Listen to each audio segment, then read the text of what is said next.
Mohammad Abu Saeed July August ছাত্র জনতার আন্দোলনে একজন অন্যতম বীর শহীদ, যার গায়ে গুলি লাগার দৃশ্য হয়ে ওঠে আন্দোলনের পোস্টার।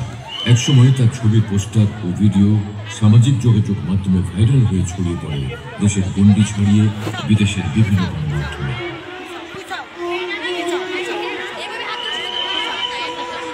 তার উত্তরায় ছাত্রদের শান্তিপূর্ণ আন্দোলনে স্বৈরাচারী সরকার বাধার সৃষ্টি করে। মুগ্ধ তখন তার বন্ধুদের পানি ও বিস্কিট দিচ্ছিলেন। তৃষ্ণার্ত বন্ধুদেরকে উদ্দেশ্য করে বলা, পানি লাগবে, পানি।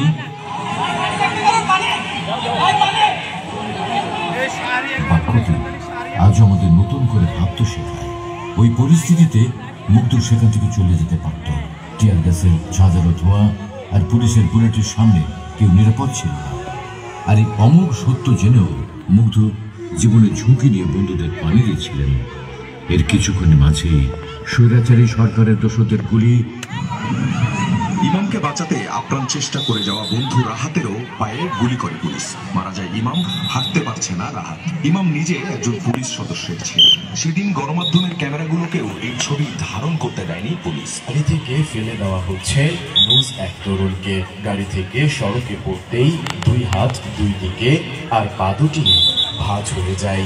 একটি পা আটকে যায় এপিসির চাকার সঙ্গে।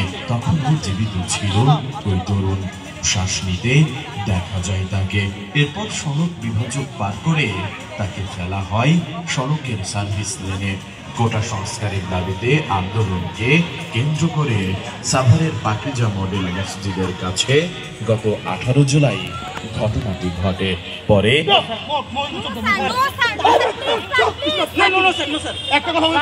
আমি আপনাকে রিকোয়েস্ট করেছি অনেক, আমার কথা বুঝেন স্যার, কোনো কথা বলুন প্লিজ প্লিজ স্যার। গুলির আঘাতে অজ্ঞান গোলাম নাফিজ রিকশার পাদানিতে আড়াআড়িভাবে ঝুলে আছে। মাথার একপাশে পতাকা বাঁধা, ঝুলে আছে নিস্তেজ পা। এই দৃশ্য কাঁদিয়েছে হাজারো মানুষকে। নাফিজের বাবা সেই ফোনেই তিনি জানতে পারেন তার ছেলের নিথর দেহ আছে। জাগো জাগো, জেগে ওঠো হে 24-এর কোটা আন্দোলনকারী ছাত্র সমাজ। আরেকবার স্মরণ করিয়ে দাও তোমাদের রক্তমাখা গৌরবময় অতীতের কথা। ওই দেখো, দিকে দিকে মৃত্যুর মিছিল ভয় হচ্ছে। শহীদের সাগরে বয়ে যাচ্ছে রক্তের বন্যা। লাশের পর লাশ দেখে তোমরা কখনো থমকে দাঁড়িও না। দুর্বার গতিতে রুখে দাঁড়াও, দুর্বার গতিতে রুখে দাঁড়াও ওটা সংস্কার আন্দোলন বিরোধী রাষ্ট্রীয় অপশক্তির বিরুদ্ধে। মনে রেখো, তোমরা ছাত্র সমাজে থমকে দাঁড়ালেই অসহায় বাংলাদেশ আর কখনো আলোর মুখ দেখতে পাবে না। ন্যায়সঙ্গত অধিকার আদায়ের জন্য রাজাকারের মতো অপবাদ মাখা তকমা যখন তোমাদের শুনতেই হয়েছে, তবে সেটাই হোক এবারের অগ্নিঝরা বিপ্লবী স্লোগান। তোমাদের নিরীহ মা বোনদের রাজপথে রক্তাক্ত হওয়ার করুণ দৃশ্য তোমরা কিভাবেই বা মেনে নিবে?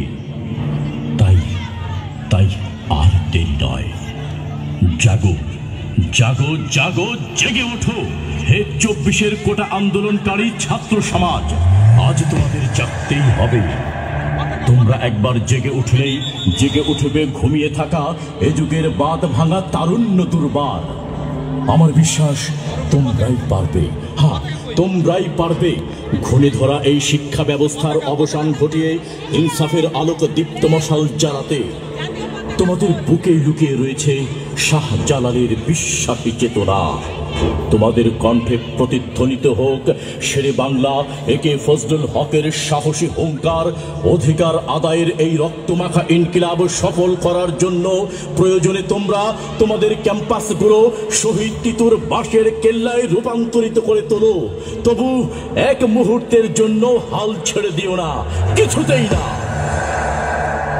জাগো জাগো জাগো, জেগে ওঠো হে 24-এর তারুণ্য দুর্বার। আরেকবার জেগে ওঠো 1952-র মতো। দেখিয়ে দাও রফিক, শফিক, সালাম, জব্বারদের মতো নির্ভীকতার প্রমাণ। তোমরাই পারবে। হ্যাঁ, তোমরাই পারবে আইবি শাসনের মতো চলমান দুঃশাসনের